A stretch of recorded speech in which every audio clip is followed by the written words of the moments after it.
سلامونه ملګرو، هیله ده چې روغ جوړ خوشحال به یاست. دوی په سیپلا کلا کې یو پخوانی ژوب اور چې اوس یې لوړه خوا چې ده د کلا سیپلا ده او کوزه خوا چې ده هغه ژوب دی پخوا افضیه او د یوه ژوب په نامه وي.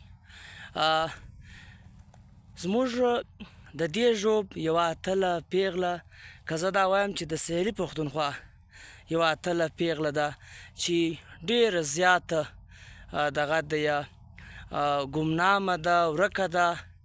په دې حواله باندې موږ ډېر زیات تحقیق وکړی او ډېر زیات وګرځېدو، خو داسې هېڅ مستند شیان په لاس نه رالو. بالاخر د حفیظ الله ستوري شیراني یوه انټرویو چې په هغه کې ډاکټر صادق ژړک اور زکاولا چې دغه وخت یو عهدهدار و، هغه دغه د دې قبر هم سم کړی دی. نو تر دې له مخه چې د دې د ژوند په هکله کومې غلط فهمیانې دي هغه وڅېړو، د دې ژوند وڅېړو، د دې د ژوند په هکله له تاسو سره خبره وکړو. تر دې د مخه یو وار پکار دی چې د ډاکټر ژړک او د حفیظ الله ستوري نظر واورو. مخته به بیا مجلس کوو. کاما د خطاب صاحب جیل کې مرسوه بلاګونه جوړ کړه په خیر څنګه شي جیل کې مرسوه دا واکیم دا وایي چې پر بخنامه نه باندې کوم کار چې په کار هغه خو نه دی سوی. او د خوند خبره دا ده چې ته وایي چې ما په ګوګل او په یوټیوب په دې کې ولټول پښتانه چې په ګوګل او په یوټیوب په دې کې وایي دا خودکاري څه وایي زموږ علاقه خدمت نو بهرحال ما تر خپله وسه هڅه وکړه. زه له ډېره وخته په دا لګیا چې زه په بخنامه شی جوړ کړم چې تر څو پورې زه په دې نه وم توانېدلی په یو اتنټیک سورس او دلیل او منطق او تاریخ باندې صحیح نه و، نو ما نه جوړاوه چې البته چې زه څومره وپوهېدم چې بس دا کم چې زما لاسته راغلي دي دا ډېره حده درست هغه د معلومات بیا مه کار ورباندې وکړئ. نو سلامونه رفیع، جوړ په خیر، تکړه، خوشحاله یاره. داسې دی چې ما پر بخنامه ډېر کار کړی دی، زه کور په کور ګرځېدلی، ما ډېټاره غونډه کړې ده، له بده مرغه تر اوسه وخت نه دی پیدا کړی. دا ډېرو کلونو زما ریسرچ دی زوړ چې هغه ته کتابي شکل ورکړم، چاپ یې کړم. د بخنامې متعلق ډېر شیان خلک غلط بیانوي، بې ځایه بیانوي. بخنامه چې ده هغه زموږ د کاکړستان اوله مبارزه ده چې دې ډېر زیات زندان تیر کړی دی، خو دا تر پاکستان مخکې را خلاصه سوې ده که نه. دې داسې یو 1500 کلو په مابین کې زندان او دغه تر کړی دی، دا نظربندي، دا دوه ور نظربنده سوې ده. یو د یو ملک پر کور، بیا د نواب محمد خان پر کور نظربنده سوې ده. بس دا کار چې دی لږ ټیم راځه غواړي زه دا کتاب چاپوم. نو فلحال خو غلط شیان ډېر روان دي پر میډیا باندې، موږ کار نه په لرو د چا جواب به وکړو. چې دا کتاب راشي انشاءالله دا کیسه به بیا سمه وي.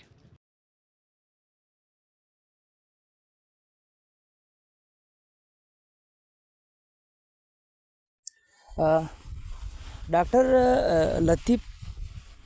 لطیف یاد صاحب وایي بختنامه اناج چې د بختنامې کاکړي په نامه هم شهرت اصل د کلاسیف الله د هندوباغ کاکړه او په کاکړه کې سنځرخیله ده. سنځرخیل د کاکړو یوه لویه پښه ده. دا کاکړ چې دي په ډېرو څانګو او خیلو ویشل سوي دي. بختنامه کاکړ د هغو مبارزینو څخه ده چا چې د انګریزي ښکېلاګرو خلاف مبارزه کړې ده او د پښتنو ملي احساسات یې راپارولي دي. د انګریزي ښکېلاګرو خلاف یې ډېره سخته مبارزه کړې ده او په ډېرو جګړو کې یې ګډون هم کړی دی. دغه ملي اتله بیا په 16مه صدۍ کې چې ده داسې 1930 یاد کړی دی، د شاوخوا 2 دیرس په دې کې ونیوله او په دې دا تور پیر کړي چې دا د انګریزي ښکېلاګرو خلاف د پښتنو احساسات راپاروي او دا یې بیا مچ زندان ته ولېږه. ډېرو شاعرانو په شعرونو کې او په کاکړۍ غاړو کې د دې ستاینه کړې ده. د بختنامې انا د خپلواکۍ د نورو مبارزینو اتلانو افغانانو اروا دې شاته وي. محترم ډاکټر لطیف یاد.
بختنامه کاکړه د دنیا په تاریخ کې چې خلک هم مطالعه کوي نو هر څوک د خپلې کمې پیغلې چې دي یا زنانې چې دي چې هغو کومه مبارزه کړې ده هغه په هېڅ صورت نه هېروي. البته انسانان چې کوم مړونه چې دي یا میل چې کوم سټرګل کړی وي مبارزه یې کړې وي هغه نه هېروي. نو داسې بیا چې دا رنګه کم کیسز راځي چې هلته ښځینه کم سیم چې وي هغو مبارزه کړې وي هغه خو په هېڅ صورت د هېرولو نه ده. خپل اتلان او خپل غازیان په هر صورت په خپلو تاریخونو کې په خپلو لیکونو کې په خپل ارټیکلز کې په خپل فولکلورز کې متلونو کې میتالوجیز کې چې هر یو څه صنف وي ادبي صنف وي سیاسي صنف وي یا د ټولنې د خبرو ځای راځي هلته د بختنامې کاکړي نوم باید چې ډېر مهم وایه او ډېر ضروري وایه. بدبختانه د بختنامې کاکړي په حواله باندې ته اوسه پورې چې دا د AI دور دی د آرټیفیشل انټیلیجنس دور دی ته اوسه پورې د دې په حواله هغه کره معلومات نه دي پیدا سوي یا که پیدا سوي دي د چا په کومک پیدا سوي دي او څرنګه پیدا سوي دي. یا دا کوم خلک چې ځینې مجلسونه کوي هغه صحیح دي که غلط دي یا هغه یو څه دغه لري حقیقت لري که نه لري نن پر دغه موضوع باندې غږا کوو.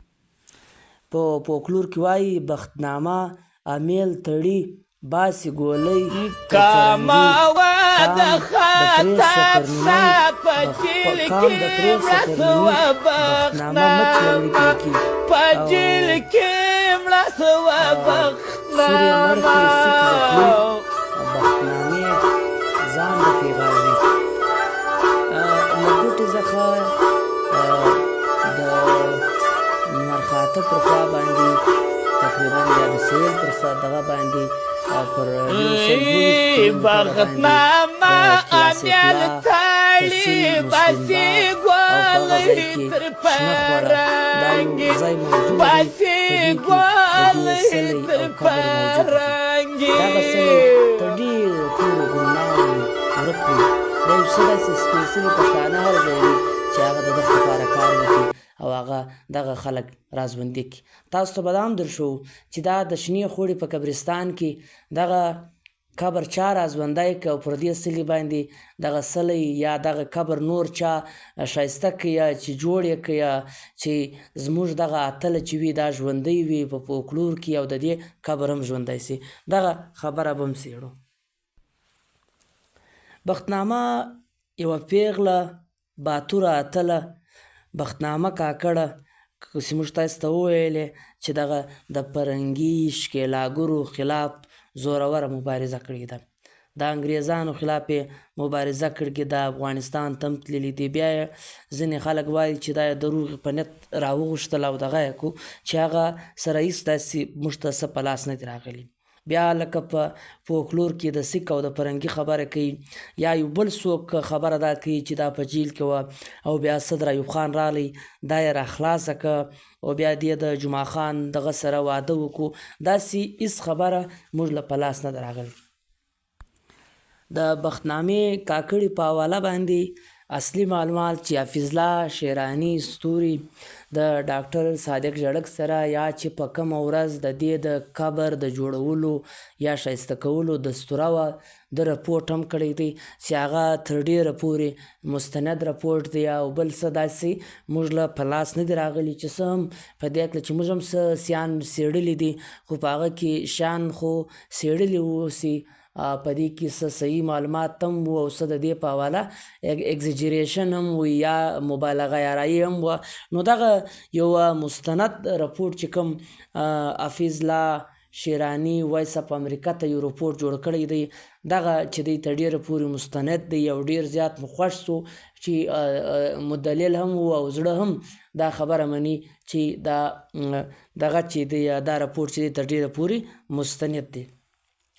د بختنامه کاکړه له 1925 څخه تر 13 پورې موږ به دا وایو چې د 1925 څخه دا په دغه منځ کې دا د ښکېلاګرو خلاف مبارزه کوي.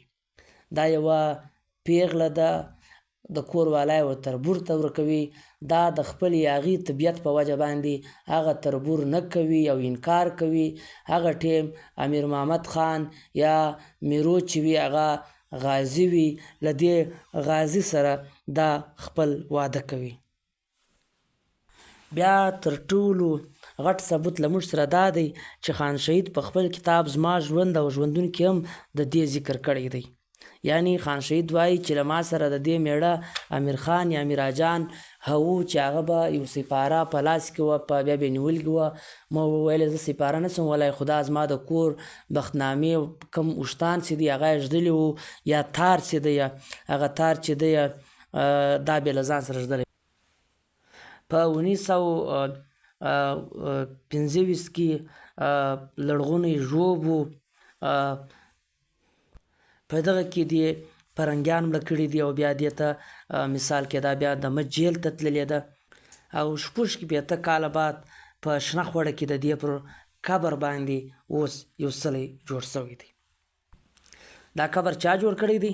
زکاوله دراني په خپل زیاتي لګښت باندې پر خپلو پیسو باندې دغه سلی جوړ کړي د دغې اتلې دغه یې بیا راژوندی کړي. دا اتله په 1910 کې په هندوباغ کې په شنه خوړه کې د محمد اعظم په کور کې زیږېدلې ده او بیا د خپل پلار چې و هغه د دې تربور سره واده ورکړی دی خو دې خپل تربور سره واده نه دی کړی. بیا د امرجان سره واده کړی دی چې موږ تاسو سره په دې دغه کې ذکر کړي. د ډاکټر صادق ژړک له خولې څخه چې دا د ژړ کټ یو زلمی امیرجان چې غذا یې کوله د انګریزانو خلاف یې مبارزه کوله دې له خپل تربور سره ځکه واده نه وکړي او د امیرجان سره یې واده وکړي. دغه میړه چې و د ډاکټر صاحب په خوله باندې چې دا په سوی ته هم تللی و د سوی جیل څخه بیا د سوی جیل څخه تښتېدلی و او بیا د مچ جیل څخه ارته تللی و. بیا د مچ جیل بعد چې کله د دې میړه مچ جیل لاړی دی د کلاسپلا په بازار کې یو فرنګی او بل انګریز و هغه وژلی و. بیا د ډاکټر صاحب په خوله د نواب احمد خان په کور کې دا د خسوي وه هلته وه بیا د هغه ځای ده راغلې ده. نو چې کله دې دغه خلک مړه کړي دي. دا بیا وروسته د کم دغه چې دی دا یې مچ جیل ته وړې ده، دا چې دا خلک یې مړه کړي دي بیا یې مچ جیل له وړې ده. کام د پریس پر نیمي بختنامه مچ له وړې پیکي. بیا هلته د حافظ الله ستوري شیراني د دې لمسی عبدالله په نامه باندې له هغه سره هم انټرویو کړي ده، او له موږ سره غټ ثبوت دا دی چې فولکلور کې په هره چغکه کې سارنګۍ، چغکه د سارنګۍ یو زوړ ورژن دی یا که دا وایي روایتي ورژن یې دی. دغه چې دی په دغو کې ډېره زیاته اوس هم د ژوب په کښته ژوب او په لوړ ژوب کې اپر او لور ژوب کې د دې دغه چې دی د دې خبرې کېږي، په غاړو کې، په ټپو کې، په غزلو کې. اوس هم په ډېرو کورونو کې د بختنامې په نامه خلک نوم ږدي. نو اوس هم که نور تحقیق داسې تحقیقي لاره خلک خپله کړي، نو د بختنامې په نامه باندې د بختنامې پر دغه باندې ډېر څه میلاوېدلی سي، یا دا کلیو ته تګ وکړي، یا د شنې خوري قبرستان او د دې خلکو سپین ږیرو سره لیده کاته وسي، ډېر زیات په دې هکله معلومات ترلاسه کولی. خان شهید د دوی کیسه د ادم خان درخانۍ او د لیلا او د مجنون سره پرتله کړې ده. د ده دا بیا چې راغلی دی بیا یې له خپل بل چا سره واده کړی دی چې له هغه څخه رام بیبي او مرام بیبي دا دوې لوڼه پیدا سوي دي، او په 1950 کې دا خاورو ته سپارل سوې ده. نو د دې په هکله ځینې اګزیجریشن دي، معلومات کې ځینې غلطي دي چې هغه مناسب نه دي.